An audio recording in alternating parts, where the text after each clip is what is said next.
Mahal, bakit ang ganda ng bihis mo? Saan ka pupunta? Makikipaghiwalay na ako sa'yo, Jenny, dahil tignan mo yung sarili mo, ang lusyang mo na, Jenny, kaya ayoko na sa'yo. Mahal naman, wag mo naman akong iwan. Pangako, gagawin ko ang lahat para sa'yo, mahal.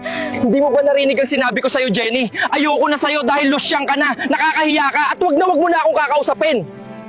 Anniversary pa naman natin bukas. Mahal, bakit mo ako iniwan? Ano ba ang nagawa ko sa'yo? Thank you so much, Mark, dahil nilibre mo ako dito sa mamahaling restaurant na ito. Walang anuman, Marta. Basta ikaw sabihin mo lang kung ano ang gusto mo at ibibigay ka na. Jenny, anak, ano nangyari? Bakit nandito ka, ha?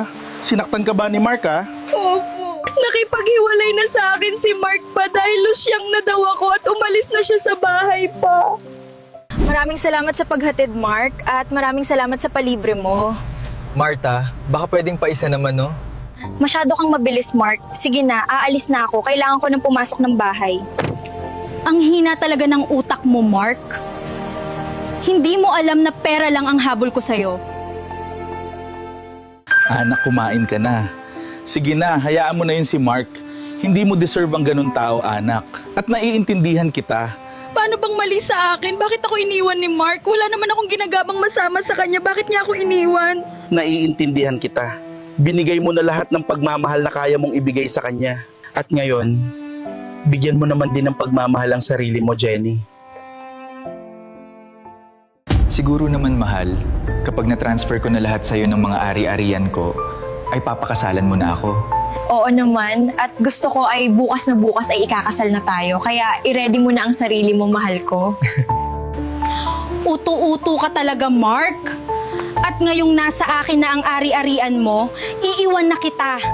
Excited na ako bukas at ano kaya ang bagay na damit na isusuot ko bukas, yung magmumukha akong pogi. Nasaan ka na, Marta? Bakit wala ka pa din? Wag lang sana. Tama ang nasa isip ko. Marta! Sumagot ka! Nasaan ka na? Naghihintay na ang mga tao dito. Lintik na babaeng to. Tawag ka pa ng tawag, Mark? Hindi mo alam na naloko na kita? Ang hina kasi ng utak mo eh. Walang hiya ka, Marta. Niloko mo lang ako, magbabayad ka sa ginawa mo sa akin, lintik kang babae ka. Sana hindi ko na lang iniwan si Jenny. Buti pa ang babaeng yun ay totoo ang pagmamahal niya sa akin. At ang dating Jenny na niloko at iniwan na losyang, ay heto na siya ngayon hanggang sa... Anak, may nagpabigay ng bulaklak sa'yo. Hindi ko alam kung sino eh. Andyan daw siya sa may pinto. Wow, Jenny, ikaw na ba yan? Ang ganda mo na ngayon at di lang maganda, sobrang ganda pa. Oo nga, Mark. Nagpaganda talaga ako simula nung iniwan mo ako. Bakit ikaw mukhang losyang ka na din ngayon, ha? Ano, gandang-ganda ka na ba sa akin, Mark? Alam mo, Mark, nagpapaganda talaga ako, pero hindi sa'yo. At isa pa, ang pangit mo na ngayon. Ano, Mark, masakit ba ang mga sinasabi ko? Hindi ako gumaganti, Mark, pero gusto ko lang maramdaman mo yung sakit na pinaramdam mo sa akin. At bago ka umalis, Mark, gusto ko lang na malaman mo na wala kang kwentang lalaki, Mark. Kaya magbago ka na habang may oras pa.